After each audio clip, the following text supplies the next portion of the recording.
मेरी नई नई शादी हुई थी कि मेरे शौहर को कारोबार के सिलसिले में दूसरे शहर जाना पड़ा। मुझे वो अपने जवान भाई के पास अकेला छोड़कर रवाना हो गए।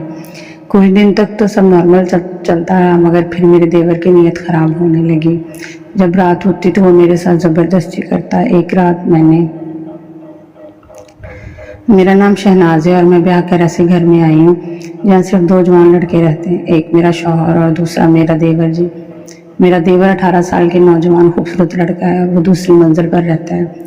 यूनिवर्सिटी में पढ़ता है, इसलिए हर वक्त खुद में ही मगन रहता है। शादी के 4 दिन बाद मैं किचन में खड़ी नाश्ता बनाने में मसरूफ थी। गर्मी कहर की पड़ रही थी। शहनाज नोमी को नाश्ता उसके कमरे में ही दे आना। वो रात भर पढ़ता रहा। मुझे लग रहा है कि वो सो रहा होगा, उसे जगा भी देना। अरसलान ने किचन में कदम रखते हुए कहा और अपने लिए नाश्ता अलग किया। मैं सवालिया निगाहों से अपने शौहर की जानब देखने लगी। अब आप खुद क्यों नहीं चले जाते मम्मी को जगाने के लिए? जवान लड़का न जाने किस हालत में सोया हुआ होगा, मैंने मदम सी आवाज में कहा। वो मुझे अपने भाई के लिए बहुत संजीदा लगते थे। ये कैसी बातें करी हो बेगम तुम? वो तुम्हारे भाइयों जैसा है, तुम उसकी माँ जैसी हो, इसलिए तुम इससे किसी भी हालत में देख सकती हो। चलो जाओ, अब उसे नाश्ता देकर आओ। अरसलान आखिर में ज़रा सख्त लहजे में बोले। उनके जाने के बाद मैंने गहरा लंबा सांस लिया और नाश्ते की ट्रे बनाकर नोमी के कमरे में जाने लगी। अरसलान, मैं आपको कैसे समझाऊं, नोमी मेरे भाई जैसा है, भाई नहीं, मैंने मन ही मन में कहा और फिर नोमी के कमरे में चली आई। वो कमरे में नहीं था। वॉशरूम से पानी गिरने की आवाज़ सुनाई दी। लगता है नोमी नहा रहा है, उसे आवाज़ देकर बता देती हूँ नाश्ते के बारे में, मैंने मन ही मन में कहा और फिर नोमी को बुलंद आवाज़ लगाई। नोमी, मैंने नाश्ता लगा दिया, बाहर आकर खा लेना। मैं इतना कहकर वापस जाने लगी। नोमी ने तेजी से वॉशरूम का दरवाज़ा खोला। भाभी रुके, यहाँ कहो। उसकी बात सुनकर मैं पीछे की तरफ पलटी। सामने नोमी गीले बदन और आधे से भी कम टावल में देखकर मुझे चिल्लाई और भागकर नीचे आ गई।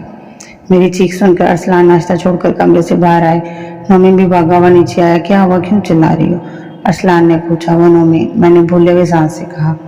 अरसलान मेरे पीछे खड़े नोमी की जानिब आम नजरों से देखने लगे। भाभी ने मुझे इस हालत में देख लिया, इसने, चीख रही है नोमी ने आम लहजे में बताया। तुम पागल तो नहीं हो शहनाज, अपने दिमाग से फजूल ख्यालात निकाल दो, समझी ना? अरसलान मुझे भी मकसद डांट दिया और घर से निकल गए। उनकी डांट सुनकर मेरी आंखों में आंसू आ गया और मैं रो पड़ी। अरे भाभी, आप क्यों रो रही हैं? इधर मेरी बात सुनो। मुझे रोता हुआ देखकर नोमी ने मुझे दोनों कंधों से पकड़कर मेरा रुख अपनी तरफ किया। आप मेरे बारे में गलत ना सोचा करें, मैं आपको कभी बुरी निगाहों से नहीं देखूंगा, नोमी ने कहा और मुझे अपने सीने से लगा लिया और तब तक लगाए रखा जब तक मैं खुद को उसकी बाहों से ना निकाल सकी। नहीं, ऐसा कुछ नहीं है नोमी, हमारे यहाँ कोई गैर इस तरह बेपर्दगी नहीं करता, इसलिए मुझे कुछ अजीब लगा। मम्मी की बात सुनकर मैं कुछ शर्मिंदा सी होगी, इसलिए बात बहलाने लगी। आप मुझे अपनी बहन की तरह प्यारी हैं। मम्मी ने मेरा हाथ पकड़ा और अपने हाथों के दरमियान रखा और उसे दबाने लगा। मैं हल्का सा मुस्कुराई। अच्छा जाओ, नाश्ता कर लो, ठंडा। और मेरे कहने पर वो नाश्ता करना अपने पोर्शन चला गया। मैंने भी खुद को ये तसल्ली देकर मुतमईन करवा दिया कि शायद मेरी सोच नोमी के बारे में गलत है। वो अच्छा लड़का कुछ माह तक ठीक चलता रहा, फिर एक दिन अचानक से बदलने लगा। मैं दूसरे पोर्शन पर मशीन लगाकर कपड़े धो रही थी। मेरे कपड़े सारे गीले हो गए और मैं नोमी के कमरे में कपड़े तब्दील करने लगी। मैं अपना बदन सुखा रही थी। अचानक कमरे का दरवाजा खुला। मुझे लगा अरसलान है। मेरा रुख दूसरी तरफ था। नीचे जाए अरसलान, मैं कमरे में आती। मैं इतना कहकर पलटी तो सामने कोई भी नहीं था, दरवाजा भी बंद था। कौन है, मैंने डरे हुए लहजे में पूछा और जल्दी से कपड़े पहनने लगी। मुझे ऐसा आभास होने लगा जैसे लड़की से कोई खिड़की से मुझे कोई देख रहा हो। मैंने जल्दी से कपड़े पहने और कमरे से बाहर निकल आई। मेरी नज़र खिड़की के पास पड़े हुए बैग पर पड़ी। कहीं नोमी तो नहीं था कमरे में। दाखिल हुआ तो मैंने अंदाजन कहा। मेरे चेहरे पर पसीना आने लगा। भाई की कॉल आई थी। वो मुझे बता रहे थे कि वो ऑफिस के काम से इमरजेंसी में लाहौर जा रहे हैं, कुछ दिन तक वापस आ जाएंगे और आपको लाहौर जाकर कॉल करेंगे। नोमी सीढ़ियाँ चढ़कर मेरे पास आकर बोला। मुझे हैरत हुई होने लगी। अरसलान, मुझे बिना बताए कैसे जा सकते हैं? अभी तो कमरे में आए थे अपने। मैं आंखों में खौफ लिए बोली, कब की बात कह रही हैं? वो मुझे सारी निगाहों से देखने लगा। कुछ नहीं, तुम फ्रेश हो जाओ, मैं तुम्हारे लिए खाना लगाती हूँ। मैं बात को घुमा गई, ये सोचकर कि शायद मेरा ही वहम होगा। रात के वक्त में अपने दोस्तों के पास जाया करता था। मम्मी, जब तुम्हारे भैया घर नहीं वापस आ जाते तुम रात बवक्त बाहर मत जाना, मुझे अकेले में डर लगता है। मैंने मम्मी से कहा, परेशान ना, मैं नहीं जाता, आप कमरे में जाकर सो जाओ, मैं दरवाजे को ताला लगा कर आता। मम्मी ने कहा। मैं अपने कमरे में चली आई और बिस्तर पर लेट कर सो गई। आधी रात के वक्त मुझे अपना बदन भारी महसूस होने लगा। मैं जब आंखें खोलकर देखा तो मेरे ऊपर मम्मी था। उसे देखकर मेरे खौफ से रोंगटे खड़े होने लगे। मैंने चीखना चाहा मगर मम्मी ने मेरे मुंह पर अपना हाथ रख लिया और मुझे खामोशी करवा दी। मेरे साथ जबरदस्ती करने लगा। اس سے پہلے کہ وہ میرے ساتھ اپنی حد پار کرتا میں نے اسے زمین پر گرا دیا اور اچانک مجھے چکر سے آنے لگی اور میں بے ہوش ہو گئی۔ صبح جب میری آنکھ کھلی تو سب نارمل تھا۔ میں اپنا سر اپنی گود میں رکھ کر رو پڑی۔ اتنے میں مجھے کسی مرد کے قدموں کی آواز سنائی دی۔ وہ نومی تھا، اسے دیکھ کر میں سہم گئی۔ میرے قریب مت آنا نومی، ورنہ میں چیخ چیخ کر سارا محلہ اکٹھا کر لوں گی۔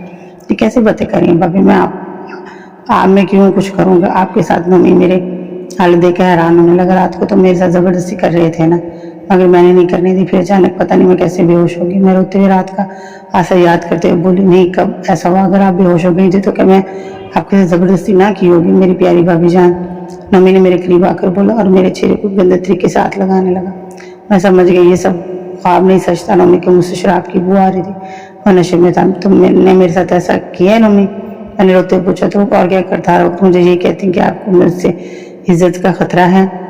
آخرکار میرے دماغ میں یہ بات بیٹھ گئی اور رات کو آپ کو سوتے ہوئے دیکھ کر میں کنٹرول نہیں کر پایا۔ نومی نے مجھے سچ بتایا اور پھر سے میرے ساتھ زبردستی کرنے لگا۔ اور نشے میں تھا، میں بہت مشکل سے اپنے اوپر سے ہٹا کر روتے ہوئے گلی کی طرف بھاگی۔ میں نے جیسے دروازہ کھولا سامنے ارسلان کھڑا تھا۔ انہیں دیکھ کر میں ان کے گلے لگ کے رونے لگی۔ میری حالت سے انہیں اندازہ ہو گیا تھا کہ میرے ساتھ کیا ہوا۔ وہ میرے ساتھ گھر میں داخل ہوئے اور نومی کو گھوم مار کے گھر سے نکال دیا۔ مجھے معاف کر دو شہناز، تم سچی تھی، میں جھوٹا تھا، مجھے ہی خیال کرنا چاہیے تھا۔ وہ مجھ سے معافی مانگنے لگا۔ میں انہیں نظر انداز کر کے دوسرے کمرے میں چلی گئی اور وہ بڑی غلطی میری ہی تھی۔ میں ہی بار بار نومی کے سامنے خود کو ظاہر کرتی کہ میں کتنی خوبصورت اور اس کی مجھ پر بری نظر ہے۔ ایک ماہ سے گزر گیا، نومی کی کچھ خبر نہ ارسلان نے اس سے رابطہ کیا۔ میرا ضمیر مجھے سونے نہیں دیتا تھا۔ ایک دن میں نے ہمت جتائی اور ارسلان سے بات کی، ارسلان آپ پلیز نومی کو تلاش کر کے واپس لے آئے۔ میں نے تیز لہجے میں کہا، کیا بکواس کری ہے؟ یہ سچ جانتے ہوئے کہ اس نے کیا کیا تمہارے ساتھ؟ وہ غصے سے بولی، ہاں جانتی ہوں، اس لیے کہہ رہی ہوں، غلطی وہ بھی تھا اور غلط میں بھی ہوں۔ آپ کو اپنی جوان بیوی کو اپنے بھائی کے ساتھ نہیں چھوڑ جانا چاہیے تھا اور نہ ہی مجھے اس کے سامنے یہ بات بار بار کہنی چاہیے تھی۔ اس کی مجھ پر نظر ہے، ویسے بھی وہ ہر رات کی طرح اس رات بھی نشے میں تھا۔ میں نے اسے سارا سچ بتا دیا۔ ارسلان کی سوچ میں ڈوب گیا اور گھر سے چلا گیا۔ شام کے وقت واپس آیا اور مجھے ارسلان کے بارے میں بتایا۔ میں نومی کے دوست سے ملا ہوں، اس سے معلوم ہوا ہے کہ وہ امریکہ چلا گیا۔ اور ٹھیک ہے، اب تم بھی اسے بھول جاؤ اور خود کو الزام مت دو۔ نومی کی خبر سن کر مجھے تسلی مل گئی اور میں نے قسم کھائی کہ آج کے بعد کبھی کسی مرد کے دل میں یہ شک نہیں پیدا ہونے دوں گی کہ اس کی مجھ پر نظر ہے، اور نہ کسی نامحرم کے ساتھ اکیلے رہوں گی، چاہے وہ میرا سگا ہی کیوں نہ ہو۔